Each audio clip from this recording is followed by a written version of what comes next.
My wife and I need your help. Now, in the past, whenever I've broached the subject of money, of donations, of support, of things like that, I've always been very, very clear and very cautious about how I approached it.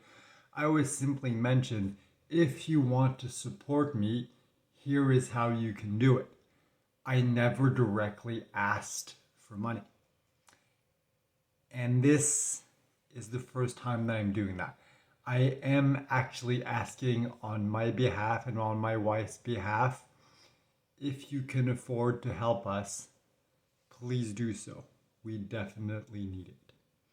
Now, the reason why I'm making this video, even though I already mentioned the GoFundMe in the last couple of videos, I thought it was important to take the time to make an entire video about this, to explain the entire situation. That way you can make an educated decision as to whether or not you want to help and whether or not you should, because that's one of the things I want to accomplish with this video, is make sure that only people who want to and can afford to donate do so. I would never want to put anyone in trouble because they're trying to help me. Plus, I want to explain what the money will be used for, approximately what our budget is, and, how much we'd be. I mean, there is no exact amount. It's, whatever people want to donate, that's what we'll have. That will be our budget. It's just because once I leave, I have no more income whatsoever. Because I can't, be on EI, that's over, plus I need to be in the country, even if I was. I can't be on disability because I was on short term, not eligible for long term. Once again, even if I was, I would have to be here. Not even basic social assistance because, once again, I have to be inside the country. So once I leave, zero income. So whatever money I have in my pocket when I leave, figuratively speaking, obviously it's actually, in my bank account. But still, the point is that will be our funds to survive on for we don't know how long. So I've taken the time to really jot down everything because I didn't want to forget anything. So that way I can cover everything, explain everything to you, and that way you can feel comfortable either donating if that's something you can afford, if something you want to do, or not doing it and not feel guilty about it. I don't want to feel anyone, I don't want to have anyone feel like they're being pressured or coerced or anything like that. So, let's start with the obvious. Who should donate and who shouldn't donate? Well, who should donate?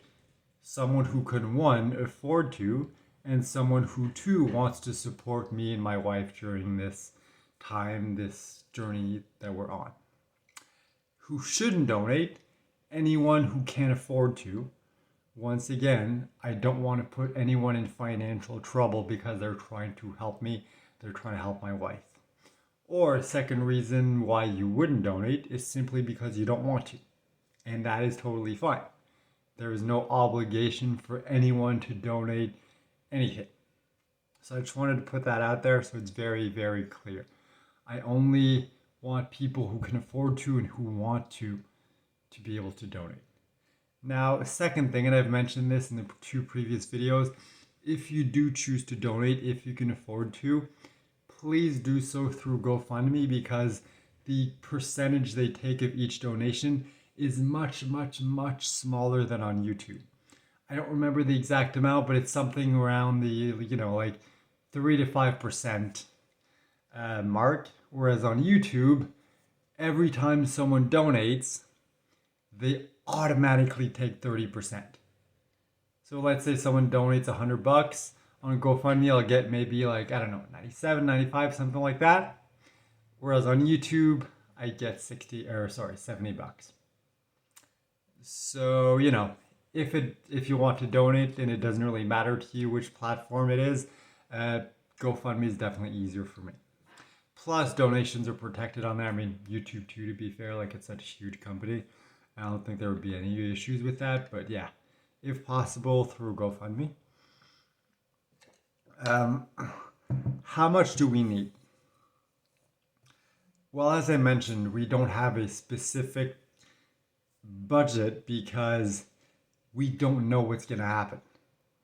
I'm leaving there. There's the potential that it's going to be a one-way trip that I'll never come back from. Then I'll end up dying over there. If that's what ends up happening, we don't know how long that will take. Could be a couple weeks, couple months, could even be a couple years. Then there's also the possibility that I go there and being with my wife and being by the ocean and being able to swim and connect with God and eat fresh fruit and everything, there's the possibility that it can help me and I can start to heal. And if that's the case, once again, we don't know how long that will take. So we don't know how long, like what kind of a timeline we have. So it's very hard to determine the exact budget. However, given my previous trips there and everything, I'm guesstimating we need about $1,000 US per month to live. And what will you like? That's the budget. The budget includes, like rent, electricity, food, travel when we go to like the market to buy food, stuff like that. So it's not like I'm there and going on vacation and celebrating and partying and, spending my money on a bunch of stuff. It's like, no, we just need a house or, an apartment or whatever that's near the beach that has AC so I can, cool down.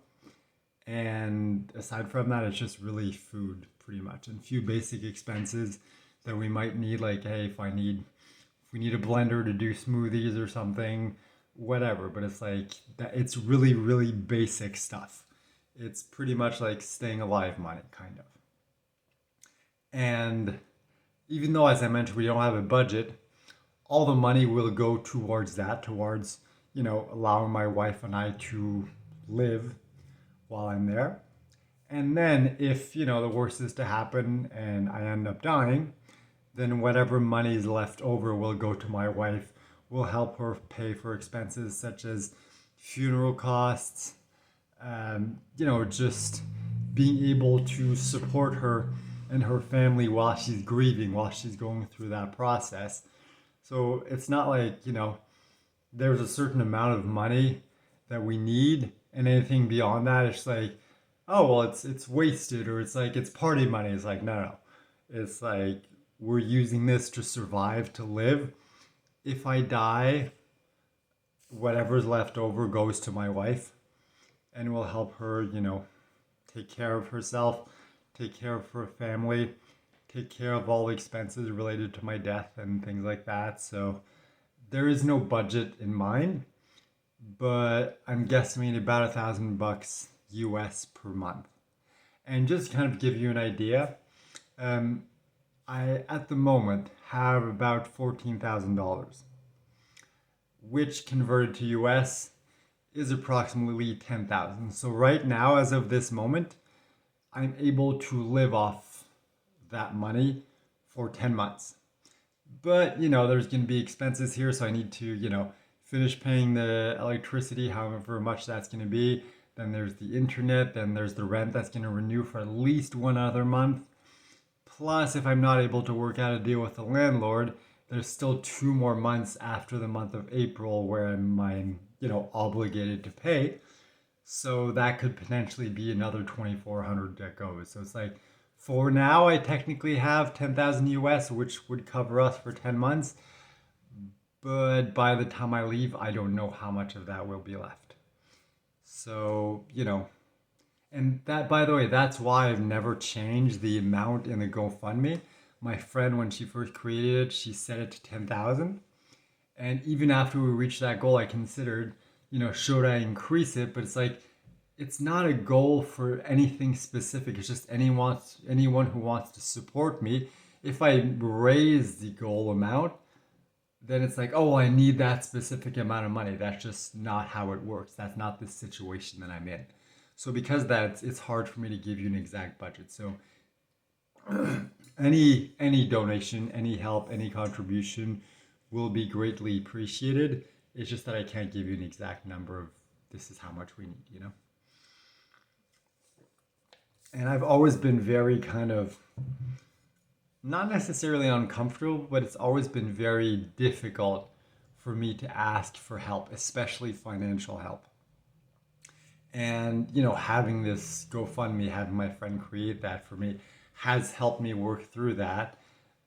But it's still always been difficult. And that's why I've never like straight out asked, hey, can you help me like I'm doing now?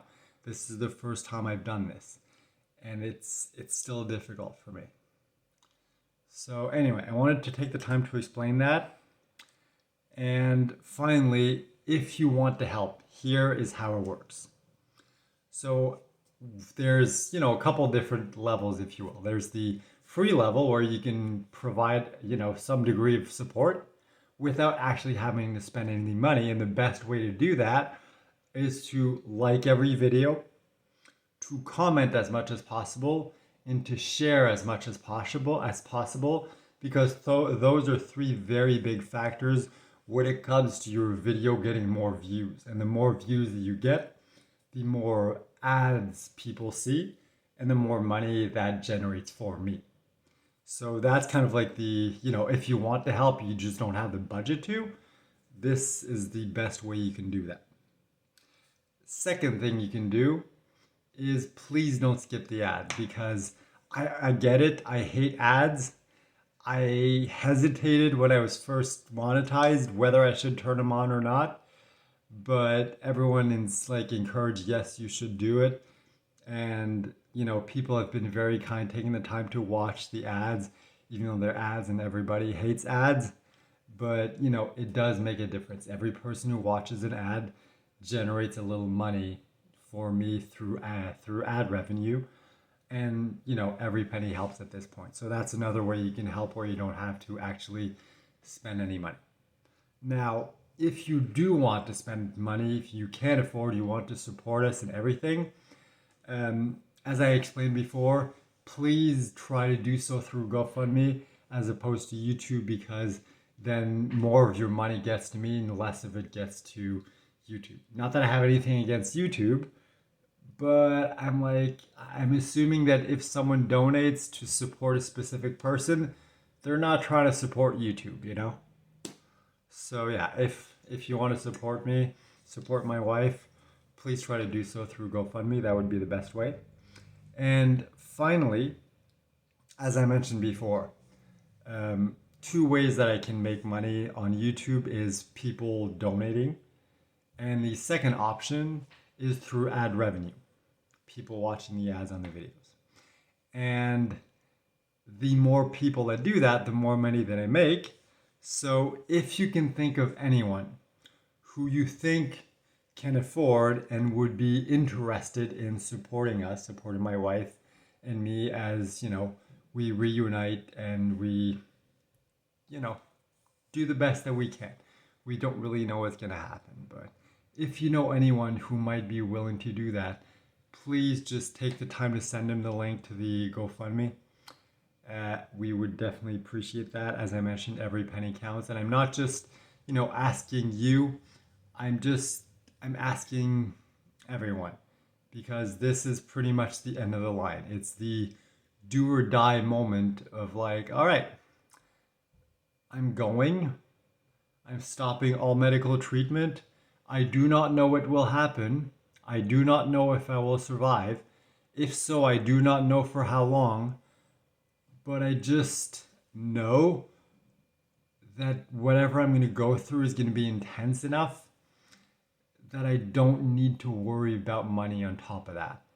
So if we can find ways to generate more money, that way I have the money part taken care of, then I can focus really on being with my wife, on connecting with God and being with nature, on eating healthily, on healing, on just enjoying whatever time I have left, whether it's weeks, months, years, decades, whatever it is.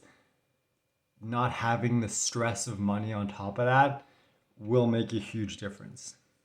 So I think that covers about everything.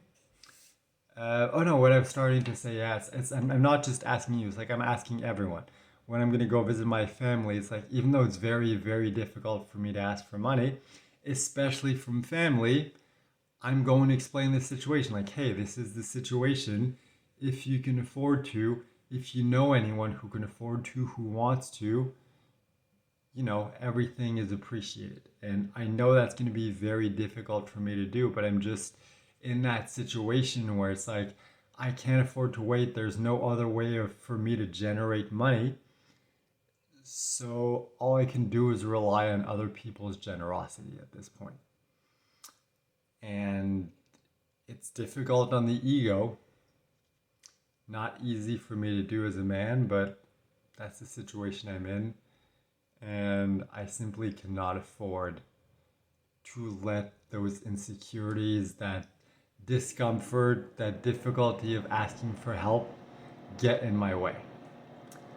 So, yeah, I covered just about anything. Thank you so much for, not just watching this video, but watching this and all the past videos. For all your support and your comment and your generosity and everything that you've done. It's made a huge difference on my life, a huge impact on my life. And even though we've never met in person and most likely never will, you really are like my family. That's why I refer to you as my YouTube family. You're a part of my huge ass extended family, and I'm very grateful for each and every single member of this family. So thank you so much. I hope everything I explained was clear enough. As usual, the instructions for how to donate are in the description of the video. So if you want to do so, you can do so. If you want to share, that would definitely help. If we can grow the channel, get more views on the videos, that's definitely going to help. If we can get more people who are willing and capable of donating, that's also going to help. But no matter what, at the end of the day, it's all about I'm doing what feels right to me. I hope others will do the same. And this is a good lesson, a good way for me to learn to overcome my fears and insecurities and stuff like that regarding asking for help, regarding asking for money. So it's definitely something good, but it's also not something that's very easy for me to do. So once again, thank you so much for watching, for being a part of this community. I appreciate you all so very much. I love you all so very much. And now let's find out if I missed the button.